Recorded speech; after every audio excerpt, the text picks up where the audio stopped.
Yesu ashimwe. Reka dusome ijambo ry'Imana tugire icyo twatuye kuri uyu mwaka cyangwa se kuri uyu munsi. Ugira ijambo ushyizeho cyangwa se icyo ushyize mu mwaka wawe, ku mezi y'uyu mwaka, ku masaha y'uyu mwaka. Imana ishimwe. Hari ijambo ngira ngo dusome riri mu Kubara 6, turava ku murongo wa 22 tugere ku wa 27. Aravuga ngo, umutwe w'amagambo uravuga ngo umugisha abatambyi basabira Abisiraheli. Uwiteka abwira Mose ati, bwira Aroni n'abana buti, uku aba ariko mujya muhesha Abisiraheli umugisha muti, Uwiteka aguhe umugisha akurinde. Uwiteka aguhe umugisha akurinde. Uwiteka akumurikishirize mu maso he akugirire neza. Uwiteka akurebe neza aguha amahoro. Ukaba ariko bashyirisha izina ryanjye ku Bisiraheli, nanjye nzabaha umugisha. Nagiraga ngo iki gitondo twatura umugisha kuri uyu mwaka, muri uyu mwaka, ku buzima bwacu, kuri twebwe, mu izina rya Yesu. Aho uri nawe uze kwatura umugisha, abawe ubatureho umugisha muri uyu mwaka. Ugira ijambo batuyeho ibyawe, ugira icyo watuye, ugira icyo usenze, ugira icyo uvuze mu izina rya Yesu Kristo, kivuguruza ibindi byose bitari byiza mu izina rya Yesu. Ibyo byiyandike kandi mu kirere cy'umwuka wawe, cy'umwuka wanyu, mu izina rya Yesu Kristo.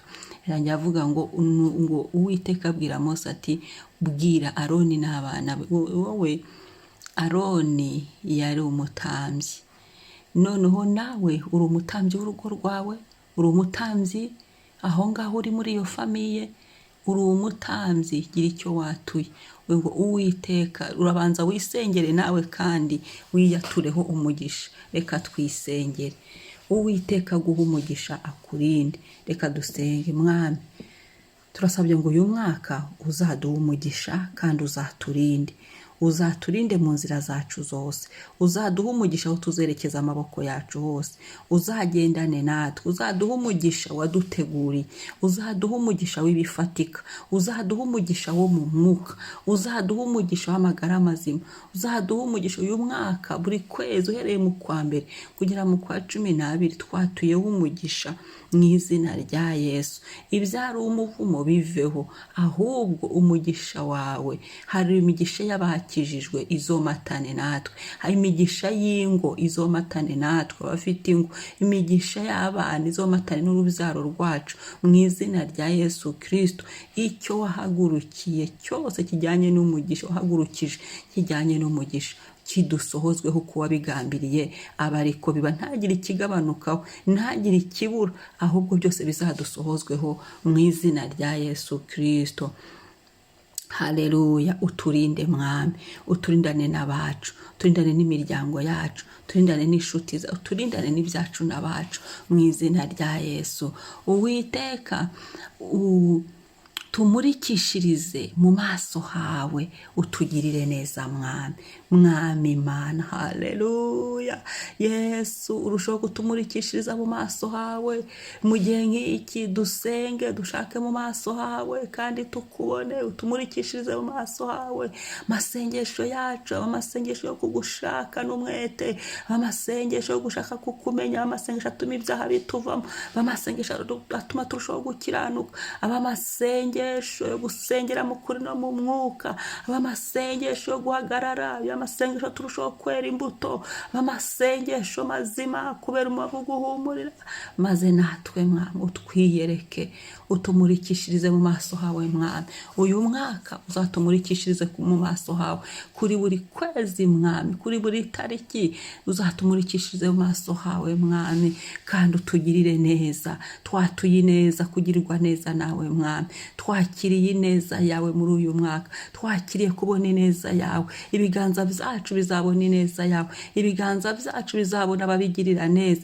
Mu buzima bwacu tubona batugirira neza mu izina rya Yesu. Uhagurutse hafi na kure kubw'uyu mwaka mwami, icyubahiro kibi cyawe Uwiteka uturebe neza. Haleluya, dushoboze gukiranuka mwami, ni mu gukiranuka yaba ngo umukiranutsi azagubwa neza. Uturebe neza mwami, utwishimire mu izina rya Yesu Kristo. Kandi mwami uduha amahoro, twatuye amahoro uyu mwaka, twatuye amahoro mu ngo, twatuye amahoro mu babyeyi bacu, twatuye amahoro Yesu mu miryango, twatuye amahoro mu bihugu turimo, buri wese n'igihugu ahorereyemo. Amahoro yawe, ya mahoro Yesu utanga, amahoro yo mu mutima, amahoro yo mu buzima busanzwe, amahoro utanga mwami, yuzure mu mitima yacu, yuzure mu buzima bwacu, yuzure mu miryango yacu, yuzure mu ngo,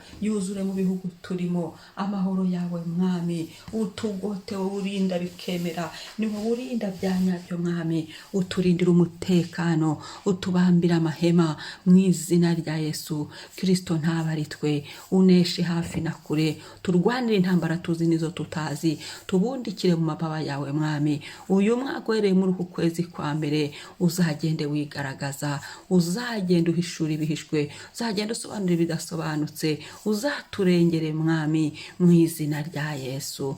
Urakoze, uyu mugisha turawakiriye papa mu buzima bwacu. Ibyo byandikwe ku mazina yacu, Uwiteka uyu mwaka duhaye umugisha, kandi umugisha utanga mwami icyo tuzi cyo nuko utongeraho umubabaro. Ibyo byandikwe, Uwiteka turinze, azaturinda akaturindana n'ibyacu n'abacu. Ibyo byandikwe, Uwiteka tumurikishirize mu maso he, ntituzanyeganyezwa. Ninde waduhinze umushyitsi? Uwiteka ari mu ruhande rwacu. Ibyo byandikwe, Uwiteka tugiriye neza. Muri uyu mwaka tuzabona ineza y'Imana, tuzabona kugirirwa neza n'Imana. Uwiteka ushimwe. Ibyo byandikwe ku mwami, Uwiteka aturebye neza, twishimiye, tuzagenda dukiranuka, tuzagenda dukora ibyo data ashaka, tuzahagarara aho ashaka, tuzamukorera uko ashaka, kuko dushobozwa byose nawe uduha imbaraga. Haleluya. Ibyo byandikwe mu mwuka wacu, Uwiteka duhaye amahoro, turabyakiriye mwami, none n'iteka ryose. Amen, amen. Shalom, shalom. Mwari kumwe na Mama Ebenezer kuri mikoro. Ugira umunsi mwiza, ugenda watura umugisha ku bawe, ku byawe hose. Watura iri jambo, watura umugisha ku bana bawe, ubaturaho umugisha. Ugira icyo ubasengeye kuri uyu mwaka, mu nshuti zawe ukazitelefona, ukazisengera, ukabaturaho ibyiza. Nirwo rukundo rw'abajya mu ijuru, mugafatana amaboko mugasenga, icyubahiro kikaba icy'Imana. Shalom, shalom.